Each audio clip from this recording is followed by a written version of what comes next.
Four Brown Chicks, we're doing our Who Would Have Known facts, where I told you guys last time that we were just going to be, finding random things that we can discuss that we found interesting. So this week I found two interesting facts.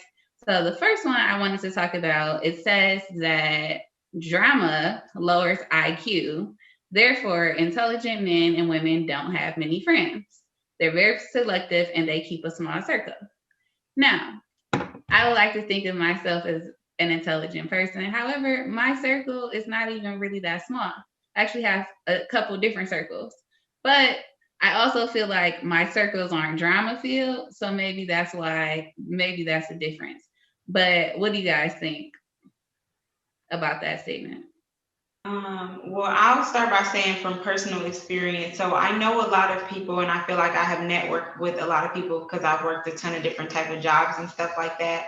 And it's good to know a lot of people because I feel like in today's world, it's not about your skills or your experience. It's more about who you know. But as far as my close group of friends, I only have a few friends, and even the friends I'm kind of like a secretive person. So even the friends that are closer to me, I pick and choose what it is that I want to share with them. So I don't know if that has anything to do with me being smarter. I don't agree with that, but I feel like it's more like intentional. Yeah, I can see that, and I also don't know about it being making you smarter or I guess not draining your IQ because there are still other things that you could do that could make you just as dumb as Billy Bob Joe on the street. But I will say that I agree that having less drama in your life allows you to actually focus on other pursuits, whether it's creates creative projects, business, family, and I can see how maybe someone that's dedicated to those things and growing and developing in those things could make someone appear to be smarter or more intelligent. But interesting fact. I'm the same. I don't think it has anything to do with my IQ. I just personally don't want to deal with people or drama or the friendship circles. For me, it has nothing to do with IQ. It's too much energy. I just don't want to give people that much energy. But I do see how, for some people, it could mess up their IQ, mess up their, in school, daily life, and all that. I see where the comparison comes. I feel like it could be distracting if you're involved with a lot of different people and they're bringing a lot of different energies and a lot of different situations and a lot of different scenarios to your life that may not be the best or something that you want to deal with. So it could be draining. So I agree with you guys. I don't necessarily think it's an intelligence thing. It could be an emotional intelligence thing, though, being emotionally known what you're capable of dealing with when it comes to other people. Like Jazz said, she ain't got time to be dealing with other people like that. Most people don't. I really don't either. I don't know how I just randomly just attract so many people. But I'm working on being selective with my energy and the people that I consider like my actual friends versus the people that I network and associate with, like Shay says. I'm really working on that though. That's good, Pink. I love that you're going into that season. Yes. About time. No, I'm just kidding. No, it's about time. It's about time. It's about the right time. statement to say. Yeah, I agree. Okay. So moving on. Anybody else have anything else to say on that? No. Okay. So the second one is more like a parenting one. So it says that strict parents can turn their kids into more effective liars because children who are afraid to tell the truth learn more deceptive behaviors to avoid getting in trouble. How do you guys feel about that? I think that's totally true. I shout out to my parents because everybody always thought they was my grandparents in elementary school because they older. And people used to always think that my parents were going to be more strict because they were older.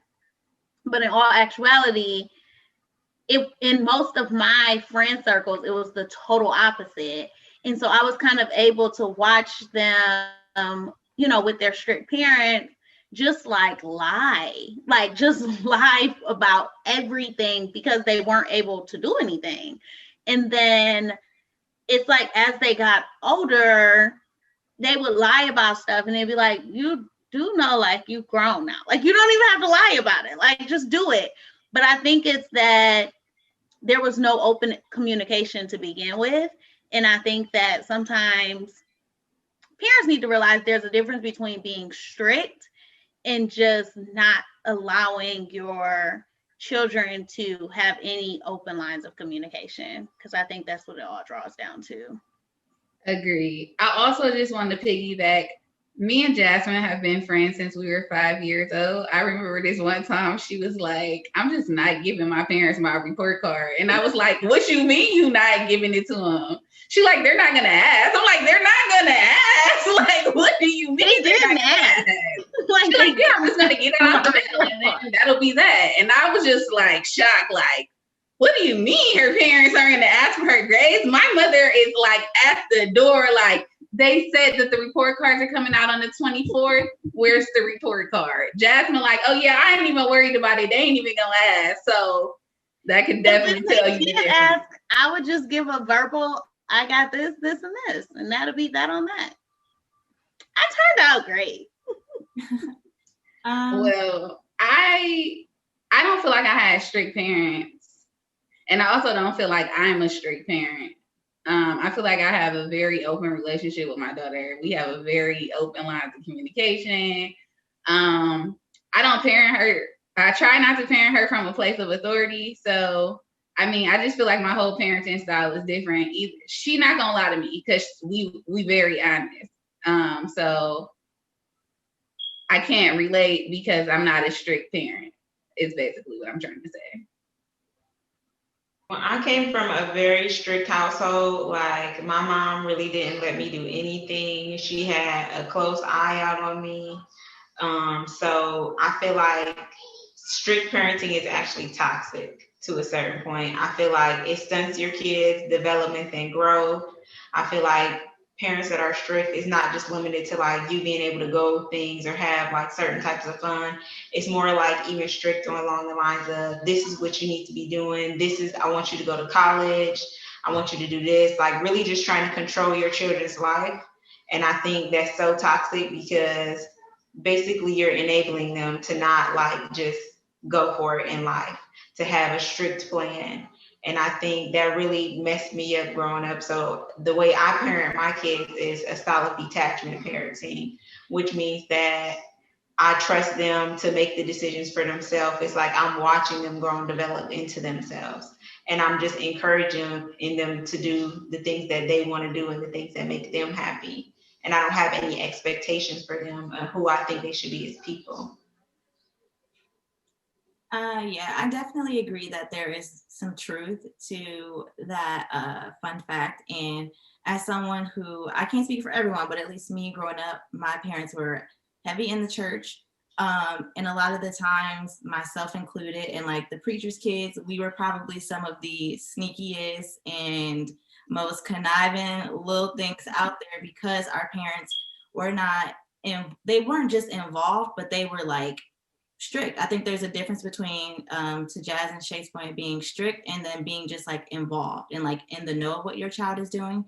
And when as a parent, you start to kind of take that control over every minute detail of your child's life, it's only natural that they're going to get creative and find ways to do and say or whatever that they want to do. And yeah, then you've got a whole sneaky kid out here doing all types of stuff that you have no idea what they're doing. So there's some truth to it. If you're a parent, just keep that in mind. I understand the importance of parents wanting their kids to have structure or feeling like they need to help direct their kids in a certain direction. Like, yeah, that's our job, but I don't feel like control and force is necessarily always the best method to do that. And I feel like that's what strict parenting is. You're trying to constantly reinforce that you're the person in control. And your child knows that you're in control. They know that you're the authority figure. So I don't feel like we always have to put emphasis on, trying to just be so controlling over every aspect of their lives. And I feel like it definitely makes a huge difference of your child when they get older, like if they're confrontational or not, if they feel comfortable sharing their feelings, like in a relationship, or, are they submissive in life? Are they super passive? Like those can be really negative traits because they're so used to someone always like leading and directing them. They might not even be able to make small decisions for themselves without consulting everything and everybody in their life. It can be like really negative, I think. I agree. I agree. So that was this week's Who Would Have Known?